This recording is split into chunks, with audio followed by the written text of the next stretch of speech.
Let's try this again.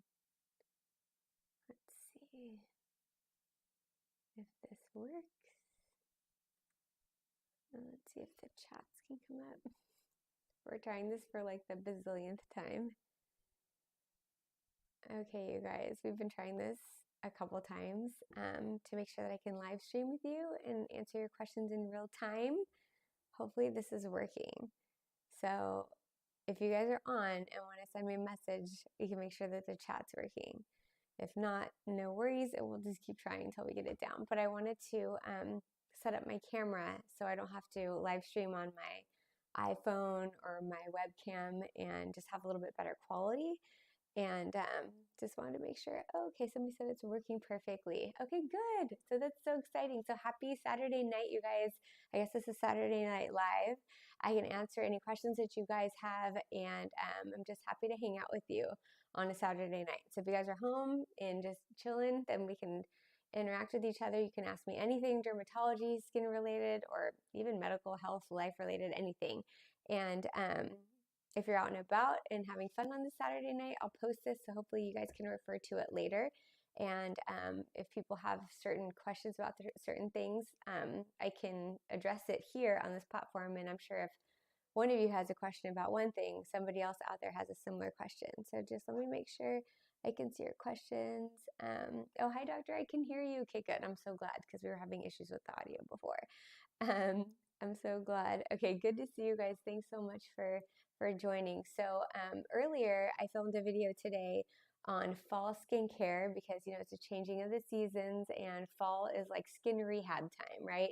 So to try to like undo all the sun damage that we accumulated during the summer months, all the sun exposure, and it's the laser season now. And I also am uploading a fall skincare routine as well. So you guys can look forward to that. And then I'll be posting a new video every Sunday, and all derm related, all the comments that you guys make with topics that you suggest that we talk about. We can talk about everything you guys want to hear about, especially like new devices and technologies. There's a lot of new things coming down the pipeline in aesthetics and dermatology, new devices, new injectables, new skincare actives, so many fun things. So I'll keep you guys up to date with that as well.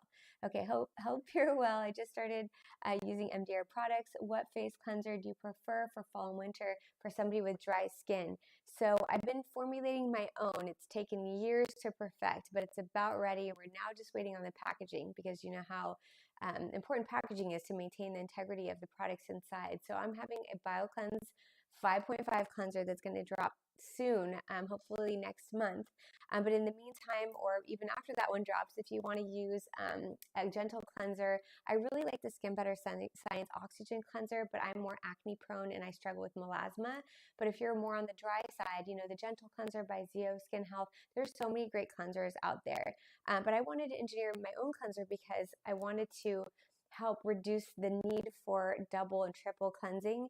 And I also really wanted a cleanser that will detoxify and purify the skin of impurities, but not totally strip the skin, of its natural moisturization factors and, damage the skin barrier. So to get a pH of 5.5, which is where the skin cells like to be at that functional pH, it took a lot of effort and a lot of, innovation, but we were able to do it.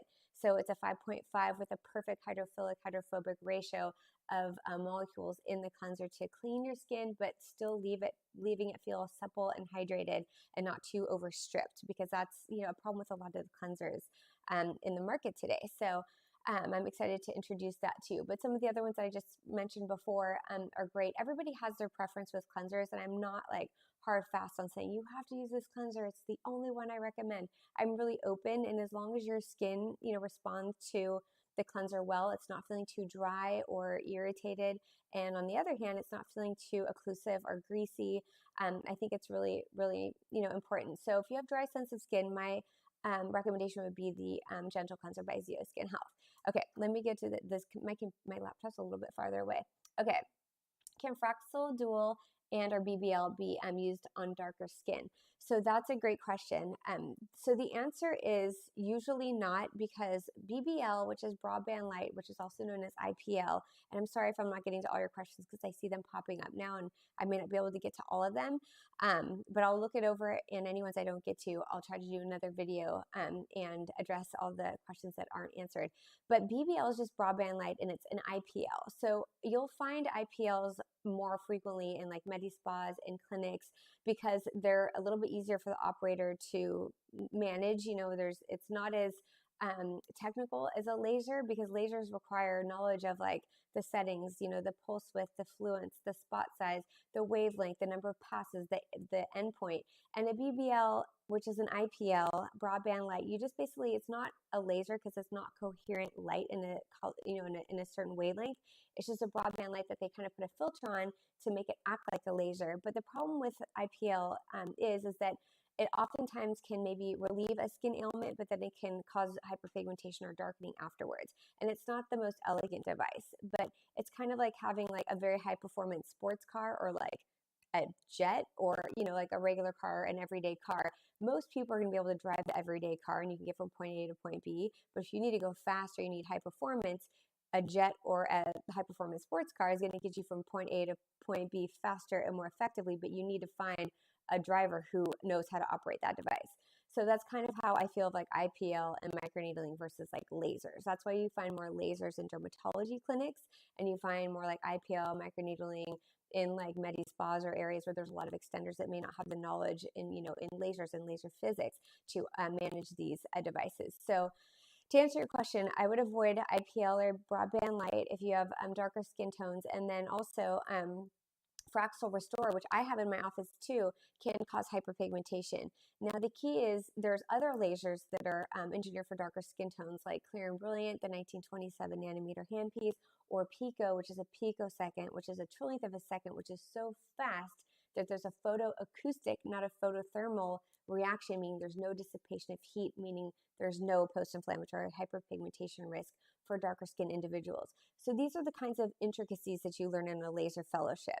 So, laser fellowship, we have to log in thousands and thousands and thousands of laser cases with, a laser expert behind us, watching every move we make, lecturing us, teaching us, and guiding us. So when we get out into the real world, we can handle anything, any skin type, darker skin tones, and we can handle it. But I wouldn't recommend this for just anyone just to go into any, medical spa or, medical office and say, feel that it's a safe laser. If you're in the hands of a skilled provider, it's okay. But Fraxel Restore, I wouldn't recommend that for, somebody who has darker skin tones, because it can hyperpigment you. I would definitely recommend doing a 1927 or a Pico. And I'm sorry if I'm getting too technical. I'm trying not to be too nerdy and technical, but then I know you guys like that as well. So let me know if it's too scientific or if I need to break it down further. But basically what we do in darker skin tones is we adjust the settings appropriately. And sometimes, and this was a big part of my laser fellowship, was treating skin of darker skin tones. Like sometimes there would be somebody with really, really severe acne scarring. And in order to change and improve the topography of the acne scarring, like so the texture from getting to like a kind of pox marker, boxcar scarring to more of a smooth contour, we would have to do a laser that would improve the texture but would have the result of hyperpigmentation. But we manage the hyperpigmentation risk by stabilizing the melanocytes, by pre and post conditioning the skin with certain active ingredients, and sometimes we would have to do other lasers to reverse the hyperpigmentation. So it's just knowing how to manage and how to prevent these side effects from happening. That's really important, but you have to find someone who's well versed in lasers, and I can help you find that. And this isn't for just general lasers, but this is if you're like prone to hyperpigmentation or have a skin type that you have to be a little bit more sensitive to. You just want to be in the hands of a skilled provider. And people sometimes will fly in to see me, and I'll select the laser and settings for them, and then they can go back to where they live and find a provider in their area that can maybe duplicate those settings. I'm definitely open to sharing information. I feel like knowledge is power, and if I can help somebody kind of treat more patients that they feel comfortable with, rather than doing something that they don't feel comfortable with and harming that person or giving a deleterious outcome. I feel like that's better for everyone. So that was a very long answer to your question, but I could talk about this stuff forever. So just shut me up and keep asking me other questions to get me moving on to the next one. Okay, I would love to know your thoughts on weight loss and filler. My doctor says to wait until I'm done losing weight.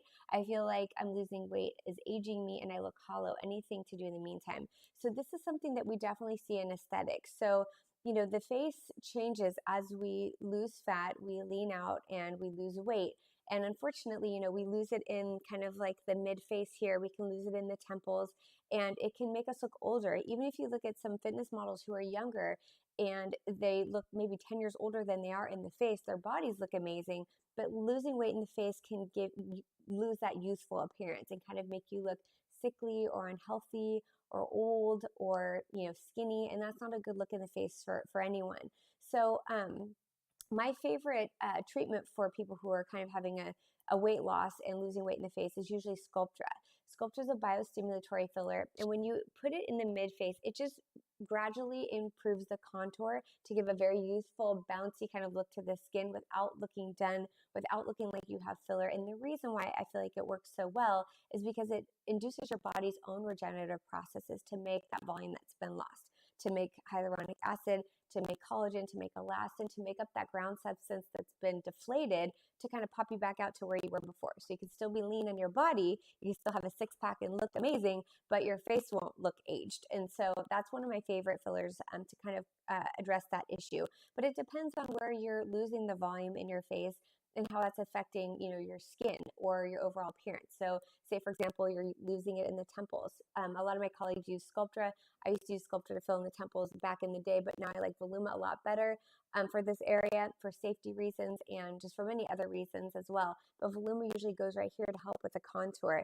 And then if people are getting a little bit of skin laxity, like in the lower face, in the jawline or in the jowl area, doing a little bit of tightening devices or fillers right in this area too can help rejuvenate that area. But remember, the skin is like a tablecloth, and the table underneath is made up of all that subcutaneous tissue, whether it's fat, muscle, even bone. And so as that diminishes or thins out, the tablecloth starts to sag. So you can either add that structural support back by using fillers, whether it's hyaluronic acid fillers, biostimulatory fillers, or even doing tightening devices to tighten that loose skin on top of that volume loss area, is really important too. So there's different ways, and there's so many different ways that we can improve it, but it all just depends on each individual patient, your age, your skin turgor, what kind of weight loss you've had, where is the weight loss showing up in your face. So these are all questions that I ask when I see patients and have a very customized approach to it. So it really depends on your own face and your own anatomy and where your own weight loss has been.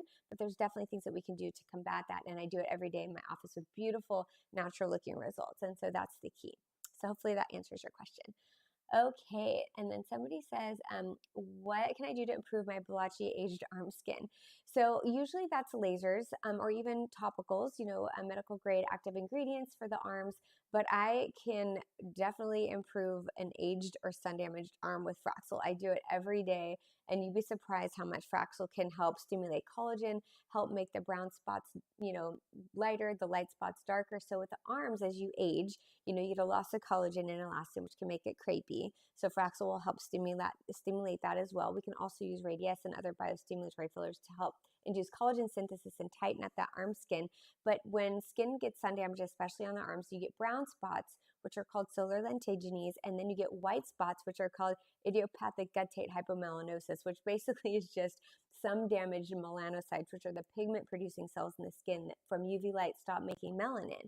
And so Fraxel is the only laser that's been shown to repigment that depigmented area and then help lighten the pigmented areas as well. So sometimes it's just one treatment. Sometimes if it's severe sun damage on the arms, it may take 3 treatments spaced about 1 month apart, but definitely we can reverse it. And then you throw in, sunscreen use to protect your investment of your clean, your cleared skin arms.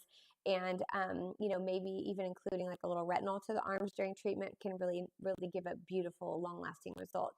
And it's one of my favorite ways to reverse sun damage on the arms. So I had, I think, a woman just the other week. She came in with severe sun damage, and she was, in her 60s. I think she was actually in her early 70s.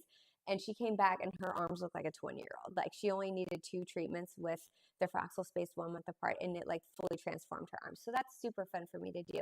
And also, not only does it make the arms look cosmetically better because, you know, that sun damage is being reversed, but it also decreases your incidence of precancers and skin cancer that may show up with all that sun damage anyway. So if anything, if you don't do it for cosmetics, do it for your skin health and, you know, minimizing your skin cancer risk. So hopefully that helps as well.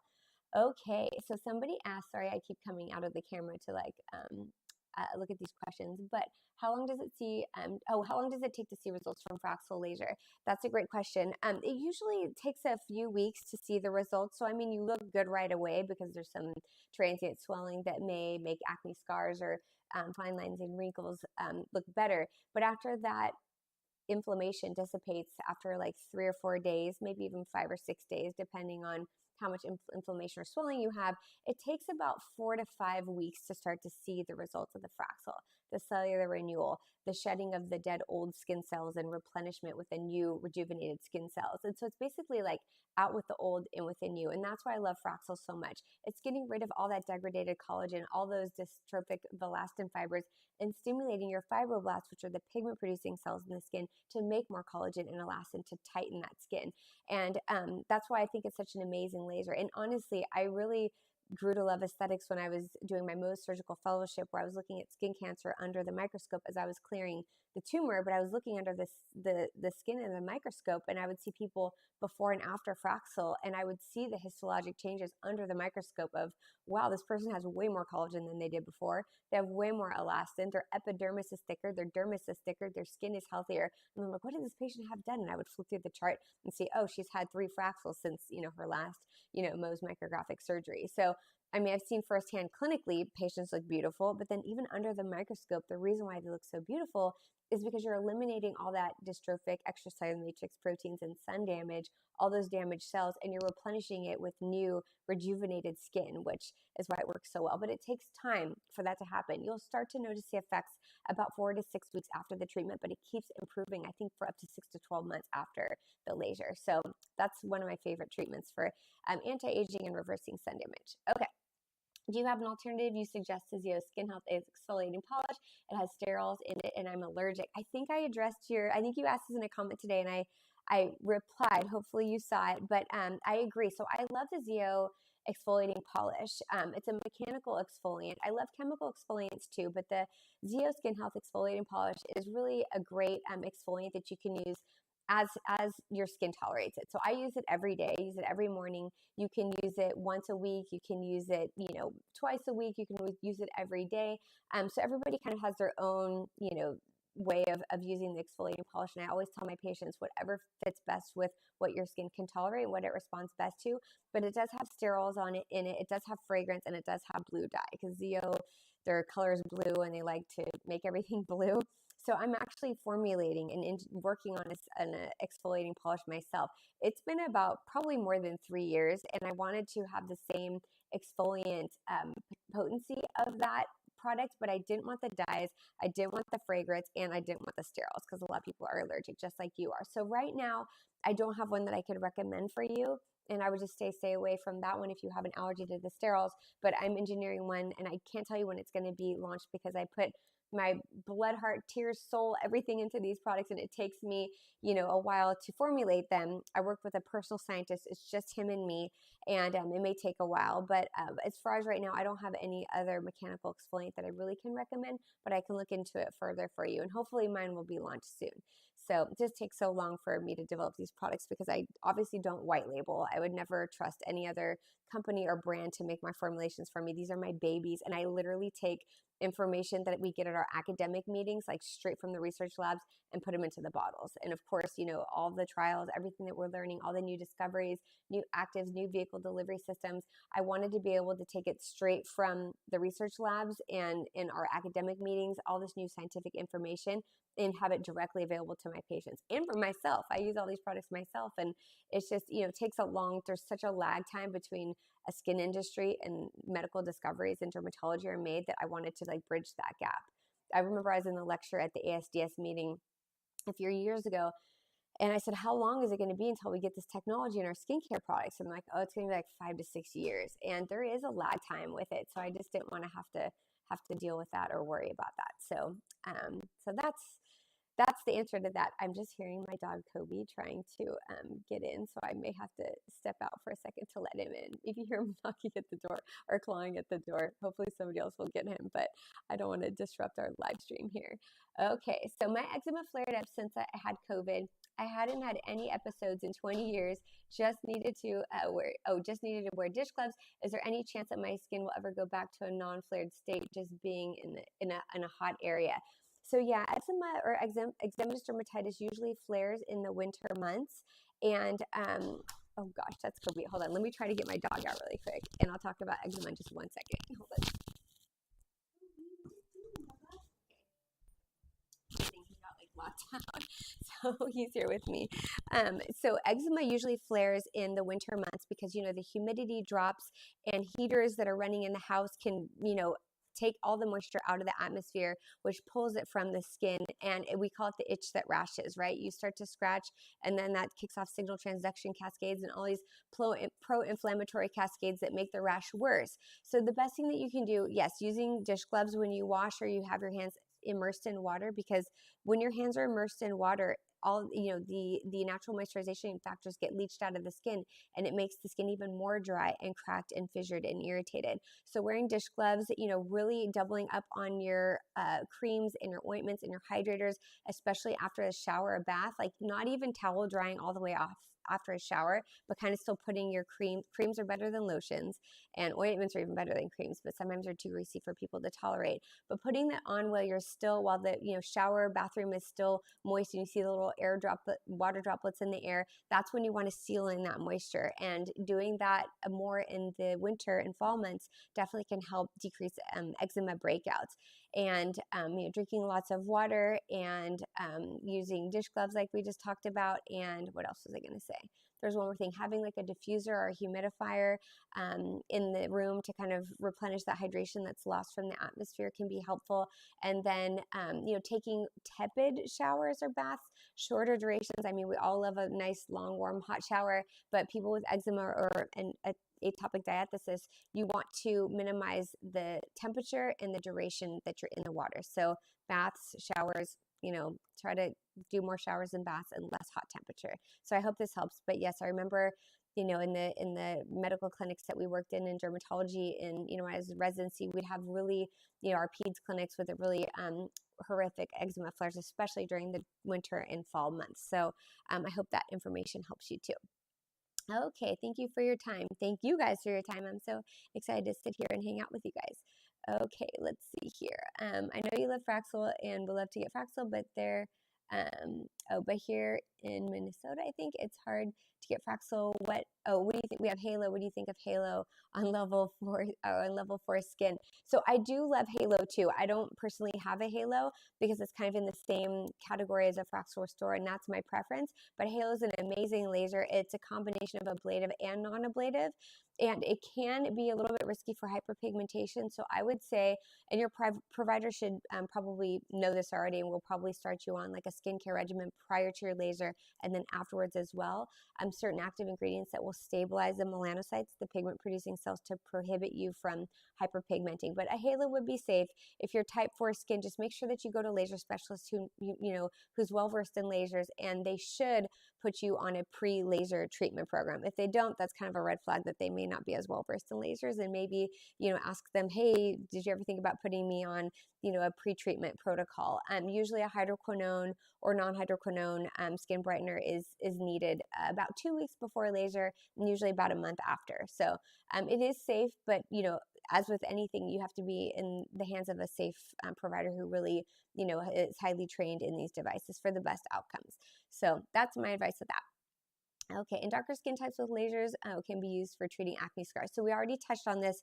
Usually I like the 1927 nanometer handpiece laser on the Clear and Brilliant Touch, which is the newer platform. And then that's more of like a diffuse, more superficial, lighter treatment. But for people who have, really significant acne scars, I probably would use the Pico, because that's a safer laser for skin types. Or I would use, the Fraxel and just, post condition the skin to make sure that you don't hyperpigment. But like I said, that was a large part of my fellowship, is treating darker skin tones with lasers, which was really fascinating and rewarding and fun, because you can do so much. You just have to know, the correct settings and how to pre and post treat, which, comes with a lot of advanced training over the years. So it's one of my favorite things to do. Okay, I think you missed my question regarding, tattoo away. Fifth question. Let me scroll back. I did miss it. Hold on. Sorry about this. 1, 2, 3, 4, 5. Shoot, I don't see it here. Oh shoot, I don't see it. So maybe, tattoo away. Okay. Oh, tattoo away versus traditional laser. I've heard mixed reviews from the other derms. Tattoo away is good on a larger tattoo and back with blue, green, purple colors. Also permanent eyebrows. Thank you so much. It really is hard to say because it has everything to do with the type of ink and dye that's in the tattoo. So even with something with like microbladed brows, the tattoo, that ink that they use for that can have like cobalt or iron or carbon. It really depends. So it's hard for me to answer that question. And what I would suggest that you do is maybe have both, or maybe do test spots with different lasers. I wouldn't go to like a laser tattoo removal clinic and say, okay, treat the whole area. Do test spots. What we usually do is we take a white eyeliner pen and we kind of like map out a different parts of the tattoo and test out different wavelengths with different lasers. And, because a laser or a tattoo can look, especially ornamental tattoos, can look like they're, black dye or blue dye or green dye, but they're really red or brown, and they can oxidize and they can do weird things. So you really just want to test it, do a test spot with different wavelengths of different lasers and see how it responds, and then treat the whole area. So it's hard for me to say, what's better, but it all just depends on your individual tattoo, which, you could follow up with the provider who gave you the tattoo and ask exactly what did they have in their ink, and that might be helpful. But a lot of times they don't know, or a lot of times they'll mix the formula, or there'll be a change of, tattoo artists who are, using different ink dyes than others. So I'm sorry that I couldn't be more helpful for that question. Okay. How long does it? Oh, I already answered that one. Okay. I want to strengthen my jawline and pre-orbicular area in front of the ear. What is better to use, Radiesse or Sculptra? So for jawline, I definitely like hyaluronic acid-based fillers for jawline. Allergan's about to drop a new injectable just for the jawline. I'm going I think it's next weekend, just as part of the Allergan faculty. There's only been a select few of us that are able to try this new filler for the jawline contouring for the first time, which will be really excited. I'll post it on my Instagram and take you guys along with me. But I would like hyaluronic acid-based fillers. So I wouldn't do Radiesse and I wouldn't do Sculptra for the jawline. And for Radiesse, each filler has its place. And I've been doing this a very long time.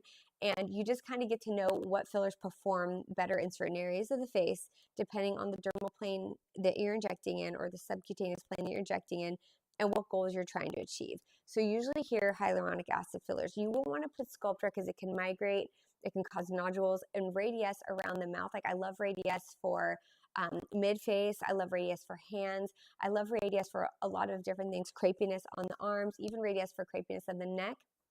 But for lower face and around the mouth, you don't want to use Radiesse around the mouth. And actually that was a question on my dermatology boards, is some, patient had nodules around the mouth, and what did the provider do wrong? And it was put Radiesse in the perioral skin, because there's a muscle called the orbicularis oris that goes around the mouth.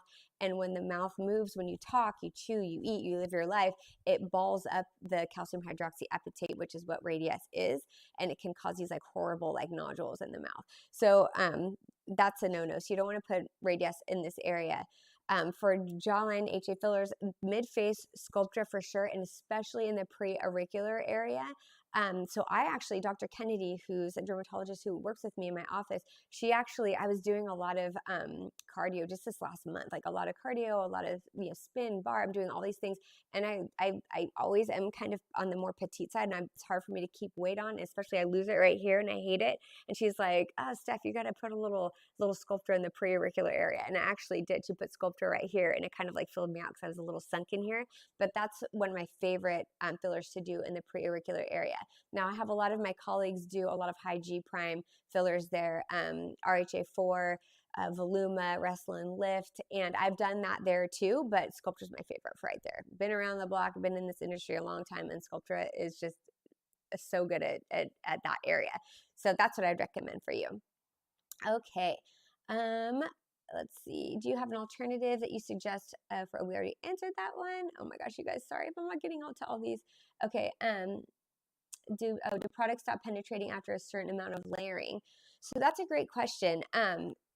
So for one individual type of active ingredient, I mean, you get to a saturation point. Like if you have a layer of vitamin C on and then you put like another one on, I feel like the skin gets oversaturated with transportation down into the epidermis. But with layering of other products, it depends on what you're layering, right? So whenever you're layering skincare, and like, I feel like, gosh, last year I did a YouTube video on the correct layering of products. But when you want to go from smaller molecules to larger molecules, or less occlusive to more occlusive, because what you won't want to do is having these large molecules layered on first, and then the smaller ones can't diffuse through. So to answer your question, with that respect, it can decrease penetration or absorption of products depending on how you're layering, by those two mechanisms. So hopefully that helps. Okay, let's see. Okay, I love your channel and any hair tips. Gosh, I should probably do a whole hair video. So, as far as supplementation, I think I've done a hair supplement video, but there's controversial opinions on biotin. We used to recommend biotin back in the day, but we don't anymore. Nutrafol, everybody loves now, and my patients who use it have a great response to it. It has good data and research behind it, and different hair supplements are out there. I've done a whole review on that. If you want to refer to that video, I can upload that one too into this video as well. And then for hair, just making sure that, you're not overwashing, but you're not underwashing. You want to maintain a healthy scalp, but not overstrip, your scalp, as well as, just like you wouldn't want to overstrip your skin on your face. I can give you guys my hair routine. I personally use Kerastase products. I love Kerastase products. I also have natural beaded row extensions. My hair is long, but it's thinner. My hair probably is like half this ponytail. So my hair is probably like this much. And then I just do extensions for ease. I also have two kids that I have to jump out of bed and take to surf practice, take to school, and do my whole, mom routine before I get into the office and become a dermatologist for the day. So it's easy for me to have extensions because it holds the curl, it holds the style. I can literally like jump out of bed and not have to worry about it or throw it up in a ponytail or a messy bun, or just have it down, and it's pretty effortless. So I could do a hair video if you guys are interested in that too, because I've had a couple people ask me that as well. But disclaimer, I do have extensions, but my natural hair is pretty healthy too. I recently posted me when they took my extensions out just a few days ago, and it's actually gotten pretty healthy. I do take hair supplements, and I love Kerastase products, and I use leave-in conditioners and hair masks. I do that twice a week, and I could do a whole video on that. That's a whole other topic, which would be fun. Okay, so can you compare XLV and V-Beam for rosacea and redness? Also, what are your product recommendations for redness? So that's a great question. So XLV is a get the red out laser. V-Beam is also a get the red out laser. Now they vary slightly by their wavelength. So V-Beam is a 595 nanometer wavelength laser, and XLV is a 532 nanometer wavelength laser. I should pull out my laser atlas and show you guys. So when you're looking on the absorption curve of all the different chromophores which absorb wavelengths of lasers, there's hemoglobin, and there's different configurations of hemoglobin. So in English, what that means is different shades of red will respond differently to different lasers. For rosacea, V-Beam has the most data and research backing it up, but XLV works really well too. KTP and IPL are also helpful, but not as helpful as a V-Beam laser. And XLV is a close second, in my opinion, from my experience and from my knowledge of lasers. But they both work really well. I would say V-Beam is like 2% better than XLV for rosacea, though. And maybe my colleagues will disagree, but from my experience in training in lasers, I would have to suggest V-Beam. But if you live in an area where there isn't a V-Beam around, which most dermatology practices have a V-Beam, that's our workhorse laser, then an XLV would be totally acceptable too. So I hope this helps. For full modality approach, does it matter if you do a series of Clear and Brilliant, a series of chemical peels, or a series of V-Beam versus mixing it up? Chemical peel, Clear and Brilliant, chemical peel, V-Beam. So to answer that question, I would say look at your response to each treatment. Say somebody comes in, and if you're a patient of mine, you know this is how I approach you. If you say, I have rosacea, I have acne scars, I have wrinkles, and I have brown spots, and we say, okay, this is the plan of what we want to do, but do one thing at a time. Sometimes we combine laser treatments for sure, but I think that it's, instead of being committed to like, okay, I'm gonna do 3 chemical peels and then 3 Fraxel lasers, then 3 V-beams, I don't think it's fair, or I don't actually think it's ethical either for people to make their patients buy packages. I never do packages. I hate packages. I want patients to come back and see me as their dermatologist because they love the treatment that they just had and they want more.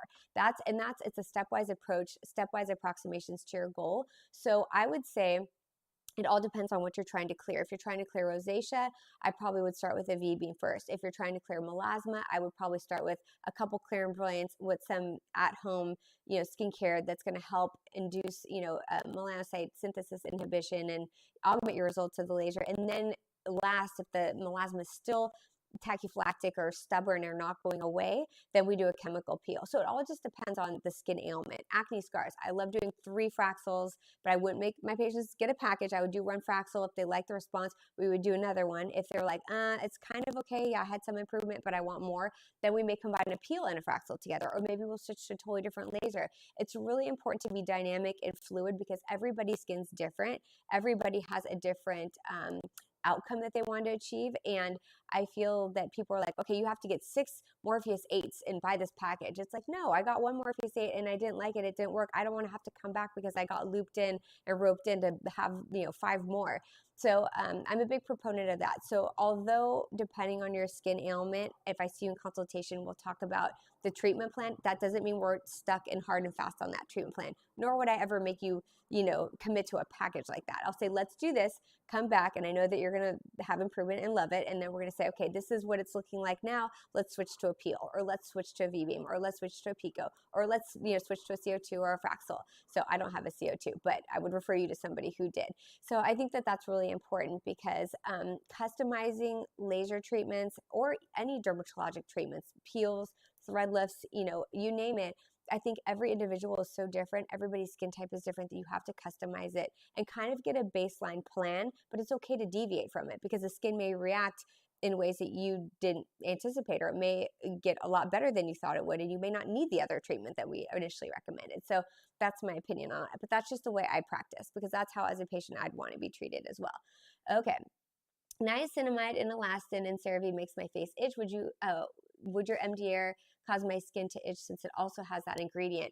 So yes, I do have niacinamide in some of the MDR products, and I would say it's a lower percent, and niacinamide is a really beneficial active ingredient. So I would say maybe stay clear from it if you have an allergy to niacinamide, but a good thing that you can do is if you have a sensitivity to an active ingredient, say like niacinamide, you can use it on the volar surface. Volar in medicine just means underneath side of your wrist, and put some of the product there, wait a couple hours and just see how your skin reacts. Because if you're going to be allergic to it on your face, you'd be allergic to it on the volar surface of your hands. This is where we usually test, do allergy testing or drug testing. Well, patch tests are usually on the back, but usually in the derm clinics, we would, in medical derm clinics, we would do a little patch test kind of on the wrist and see how you respond.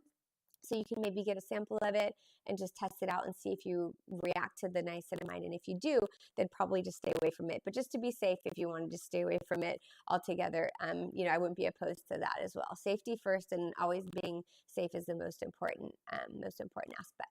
Okay, so any laser suitable for sensitive skin? Thank you. So yes, I would say Clear and Brilliant Touch on a very light setting would be great for sensitive skin, and it can actually help strengthen the barrier of sensitive skin too. So Clear and Brilliant is a very light laser. It's a great first-time laser because there's no downtime, there's no pain. It's a very light and superficial laser, but it's a very effective laser too. So that's what I usually recommend for my patients with sensitive skin. The tricky part is the numbing cream. So the laser may not give you any issues, but the numbing cream, we'd probably have to give you like a BLT or like a numbing cream that had a lower percentage of the anesthetic components of it so that you wouldn't be too sensitized to that. But then again, just like we talked about with the other question, I probably would do a little patch testing on the volar surface of your wrist and see how you do with that. And if you're fine with it, then we can safely and effectively put it on your face. And instead of having the numbing cream on for a full hour, I would probably just have it on for 20 minutes. So, the numbing cream doesn't need a full hour to take effect. I mean, usually I like my patients very comfortable and not feeling anything. So that's how long we put it on. But even if I have some patients who do the Clear and Brilliant without numbing cream, I mean, I did. I remember when I was a resident, I had my baby at UCLA. And when I left when I left the OBGYN, the labor and delivery, to be discharged from the hospital, I stopped in the derm clinic and had my friends do Clear and Brilliant on my melasma because it was so bad. And I couldn't use Riley's here. And I couldn't use any numbing cream because I was breastfeeding and I just had a baby. So I had to just, do it without numbing. And it wasn't the best feeling thing, but it's definitely possible and doable. Riley's here. You want to come on a live stream? We have to give mommy just a little bit more time. Can you say hi? Say hi. You see her little hand. Hi. Okay. I'll be right there. I'll be right there. Give me like 30 more minutes. Okay. 30 more minutes. Yeah, a little bit. We're just having conversations about the skin. Riley, what type of collagen do kids and babies have? Type 3. I always teach her random derm facts. It's never too early to become a budding dermatologist. So that's an interesting fact, though. Babies and kids actually have type 3 collagen, and adults have more type 1 and 5. But when you do things like laser resurfacing, Fraxel, you use Retin-A, you use active ingredients that stimulate collagen synthesis, you make more of type 3 collagen, which is more of the type of collagen that kids and babies have. Okay, I'll be right there, baby. We're almost done. Okay, sorry guys for that. It's just real life. I'm authentic. I'm live streaming on a Saturday night here, and my kids are in the house. I'm surprised you guys have left me alone this long. Okay, Moxie versus Clear and Brilliant laser. So Moxie is a little bit more, I don't want to use the word aggressive. It's stronger than Clear and Brilliant, but Moxie is a great laser. I've been seeing a lot of it in our medical literature too. A lot of my colleagues love the Moxie laser. I'm a big proponent and fan of it too, but again, I prefer a Fraxel Restore over Moxie or a Halo, but it's a great treatment. But when you're trying to compare Clear and Brilliant versus Moxie, Moxie is a little bit stronger. So it just depends on if you want a more aggressive treatment, a little bit more discomfort, a little bit more downtime, but maybe better results. But you can still achieve the same results with the Clear and Brilliant, but it may take 3 or 4 treatments of the Clear and Brilliant to equal the results of a Moxie. So hopefully that makes sense. Okay. Okay, how does azelaic acid 15% compare to 20% for hyperpigmentation? Is it 20% better? That's a great question. And I would say the answer is no. I honestly feel like you need about a 10 to 15% azelaic acid to really have a great effect on hyperpigmentation or melasma. And so I think that doing anything over 15%, you're getting into irritation category, in an irritation zone. And anytime you have increased blood flow or irritation or like that red, dry, peely effect on the skin, you can increase your risk for hyperpigmentation. So if you're using azelaic acid to, reduce the appearance of melasma, post-inflammatory hyperpigmentation, brown spots, chloasma, any hyperpigmentation on the skin, and you go too high, then you may risk yourself for getting irritated, and then you're going to get hyperpigmentation. Riley's still here. Hyperpigmentation from the treatment. So I would say just don't go that high. And another trick that you can use for azelaic acid, I'm trying to not let her distract me. Another trick you can use for azelaic acid is putting it in the refrigerator. So it doesn't decrease the efficacy of that active ingredient, but it helps decrease the sensitization and the irritation from the azelaic acid.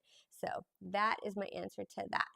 Okay, somebody said, your skin looks amazing. Oh, thanks. And I'm glad that I'm not using an iPhone or a web camera. This is my straight up camera. I'm trying to improve the quality of my YouTube videos for you guys. So I'll be live streaming with this camera and doing my videos moving forward with this camera. So thank you for the compliment. But I struggle with acne, melasma, rosacea, and all the things. So for you to say that my skin is clear, I really appreciate that. And thank you so much. It's hard work, but I'm neurotic about my skin, and, as a dermatologist, I hope that I can have the healthiest skin possible as a demonstration for you guys. So somebody said, I just turned 46, not liking my neck skin so much. Will jawline filler help kind of give me the neck a little lift? So yeah, so jawline filler, I probably wouldn't do jawline filler to address the neck. What we do for the neck is usually even just Botox in the neck, or Thermage that works really well for the neck, or Radiesse, which is a biostimulatory filler to help stimulate collagen synthesis to help tighten neck skin is something that we can do. But you have to remember, and we learned this in aesthetics fellowship training, there's different cosmetic subunits of the face. There's, the jawline, which is separate from the neck, just like the cheek is separate from the infraorbital or under eye area. And so when trying to target the neck, you wouldn't want to, address the jawline. You'd probably want to go straight in for the neck. So although doing Botox along the jawline, which we call the Nefertiti lift, can help accentuate the jawline, and the mechanism of action of that treatment is that all the muscles in the face and neck are antagonistic, protagonistic. They're all pulling and pushing on each other. So when you knock out the muscles that pull down, the muscles that go unopposed help really, I did it to my jawline, really help accentuate and sharpen out that jawline. Jawline Botox is one of my favorite treatments that I do on myself. But it won't do anything for the neck. But for the neck, doing Botox along the neck creases, sorry if I'm hitting the mic, and doing Botox in the platysmal bands really can help rejuvenate the neck and prevent it from getting worse. And also combining a little bit of thermage, which is radio frequency stimulation of collagen to help smooth out neck skin, is really beneficial as well. So that's what I would do. I wouldn't treat the jawline to address the neck. I would just go in for treatments in the neck itself. So I hope that helps. Okay, in your opinion, since there's so many different pharmaceutical companies that make tretinoin, do you feel that one works better?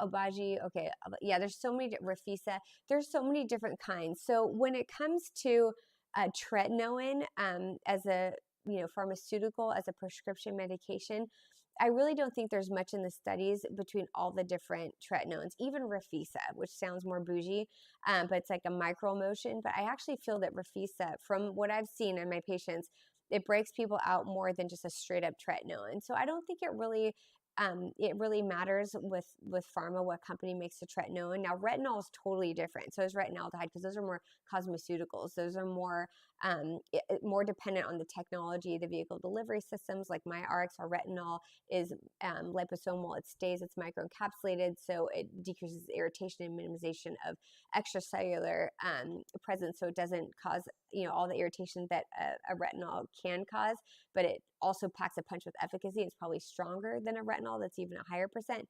But when it comes to straight up tretinoin, I don't think that there's been much in the literature, and just anecdotally from seeing patients in my clinic, I haven't seen much of a difference. So you don't have to spend a lot of money on a prescription strength tret. I think just a straight up generic tret are pretty much all equivocal, and that's backed up by studies and research too.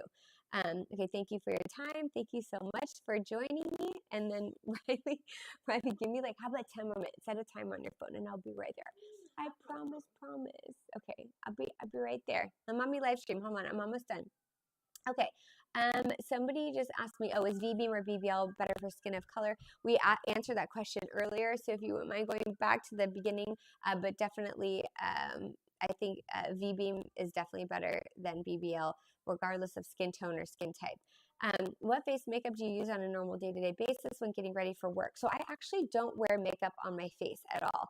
I use Facial Classic, which is color science, so it has a little tint in it, but the tint is actually not makeup, it's iron oxides, which protect your skin from HEV light, which we're getting right now. As you see, my face is glowing from the computer screen. HEV light from our devices, environmental toxins and pollutants, infrared energy that comes out from our devices, which can otherwise cause melasma and brown spots. So I don't use face makeup, but there's lots of different makeups that dermatologists love. Jane Iredale, they may not be the same makeup that makeup artists use or like, because dermatologists like the straight up natural, mineral-based, non-comedogenic, non-fragrant, non-inflammatory makeups, and the better makeups out there that I think are, better with actually making your skin look good are probably not the ones that dermatologists would recommend. But honestly, I feel like getting your skin healthy from the inside and on a cellular level, like I said again, I struggle with melasma and acne. If I were to just get off my skincare routine and show you what happens to my skin, I think you guys would be amazed. And I'm thinking that maybe one day I should, so I can show you how bad my melasma is. But I just use the Color Science sunscreens, because sunscreens are so engineered now in such a beautiful, highly innovative way that they are almost replacing makeup. So, on my Instagram, I have me putting on my sunscreen, and you could see it literally looks like a makeup, but it's the, iron oxides in it, which help kind of give that bronzed appearance. But then Color Science has Flex. There's different skin tones that you can mix and blend to adapt to your skin, to your skin color. And also at the same time, it's protecting your skin from, environmental toxins and pollutants and UV light, HEV light as well. So I usually put on my Color Science Face Shield Classic, and I like the Classic because it's more universal. So sometimes I have a spray tan, sometimes I don't. Sometimes my face is a different color than my chest because I don't spray tan my face, but I do my chest and body. And I feel like that's so universal, and it always blends in with every skin tone. And then I dust over the Sun Forgettable SPF mineral powder on top of that because sometimes I get a little shiny from my sunscreen. So those are the two things that I wear under all my serums on a day-to-day basis. If I'm going out at night, I don't even really use any makeup on my skin. I'll just go big on my eyes or, wear a darker lip gloss or kind of like do a little bit more on my eye makeup or my brows to kind of make up for the fact I don't have much on my skin. So that's the honest, truth. And I don't wear makeup a lot of the time because I don't, want to break out or occlude my follicular ostia. Another thing that I use sometimes for a little accentuation of my cheekbones is the Color Balm by Color Science. They have one. I think I used to use Berry, but now I'm using a different one. I'll post it on my Instagram, but that's like a really fun little highlighter, and you can use it on your lips too. And it's sunscreen, so I use sunscreen for makeup pretty much, and I feel like most of my derm colleagues do too.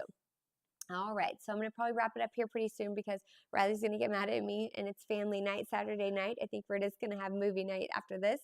And somebody said, thank you for your time. Thank you guys for your time and for engaging with me and supporting me. And I love this communication. I'm super passionate about educating and talking about skincare. And, if you've subscribed to my YouTube channel, be sure to subscribe and, hit the notification bell because I'll drop new knowledge every Sunday. And I feel like there's so many people out there now.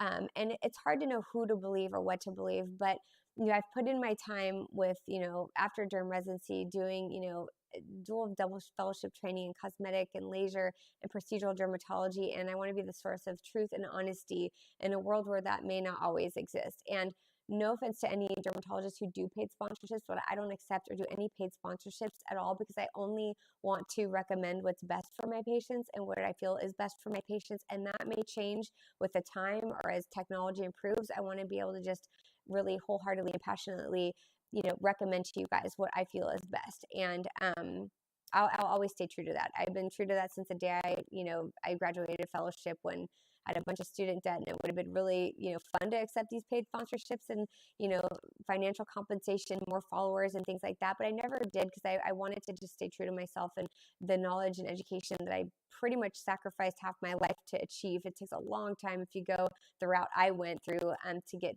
to, dermatology and aesthetics, and cosmetic dermatology. But I wanted to go the long road and put my time in. I'm all in. So I love to share that with you guys, and I want to be a safe platform for you guys to discuss dermatology and skincare. And I only want to engineer the best products for you guys, and that's from the heart, and that's my true passion. I couldn't do it this much if I wasn't passionate, and I didn't love it as much. So thank you guys for your time and for your amazing questions, for joining me on this Saturday night. And it's been just so wonderful. You guys are so inspiring to me, and you're what drive me and inspire me to keep up with my social media. Okay. One last question, or maybe a couple last questions. Used to use Tazorac, but when I moved to Florida, I couldn't tolerate it anymore. It's too strong. And that's totally fine. So for those of you who don't know, Tazorac is a tazarotene, and it's the strongest vitamin A derivative that's on the market. And Tazorac binds an RXR receptor. It's different than the RAR receptor. Basically, without getting too technical, it's the strongest retin-A that you can buy, and it's prescription only. And I had a lot of patients for a long time. Their goal was to get on like Tazorac every night, and that shouldn't be the goal. I know even a lot of my dermatologist friends, they're like, I need to be on Tazorac every night. That's my goal. But the goal is, if you don't tolerate a Tazorac, maybe bump down to I don't want to say weaker because it's still going to have amazing effects on the skin, but a less aggressive or less strong vitamin A derivative for a while until you maybe re-equilibrate to your new environment. When you move or you change locations, climate, humidity, altitude, all these things affect your skin and how your skin responds to active ingredients that maybe you were previously conditioned to. That changes even times of the year, like with fall. With it being fall and going into the winter months, you may not be able to tolerate the same regimen that you were using in the summer. So for my friend who's using the Tazorac and you used to be able to tolerate it and now you can't, I would say there's a couple options. You can either decrease the frequency, so say you're using it every night, now just use it once a week. And in derm, we like to increase tolerance by 2-week intervals. So for example, you would use your Tazorac once a week for 2 weeks and then bump it up to twice a week for 2 weeks, and then bump it up to 3 weeks for 2 weeks. And you make it to a point where like you can't do it more than that, and that's where you stay. You don't have to use it every night. So, the other alternative would be to mix it with a hydrator or like a moisturizer. So when you mix a vitamin A derivative with a hydrator or moisturizer, it's been shown that it doesn't decrease the efficacy of that vitamin A derivative, but it helps make the skin less sensitive to it. So you'll get cut back on that red, dry, peely effect that you get when you're, retinized, when your skin is going through that kind of like not inflammatory, because it's not inflammation, it's hyperemia. But when you get that red, dry, peely, component when you're using some vitamin A derivative, retinol, Retin-A, Tazorac, whatever you're using, use a hydrator. It won't decrease the efficacy and it'll minimize sensitization. So you could do that, or the third alternative would be just to bump it lower. So instead of using Tazorac, go to like maybe a tretinoin, like go to tretinoin 0.05 or even a tretinoin 0.025. Or if you want to even take it down a notch, you can use a retinol. Use like a 1% retinol. And I engineered my retinol to be a 1%, but it's more effective than over 2%, but it has less sensitization than like a retinaldehyde would. And that's just all in the formulation in the delivery systems. And there's so much that goes into it in pharmacokinetics that like I'm obsessed with science and chemistry and biochemistry, and that was my major in college, and I just love it so much. But, I think that a lot of it has to do in the cosmeceuticals with how these products are engineered. So for the person who can't tolerate the Tazorac, those would be my 3 options. So I hope this helps, and I hope someone else watching out there finds this useful. Okay, thank you and appreciate you taking the time to post and answer questions. It's my pleasure.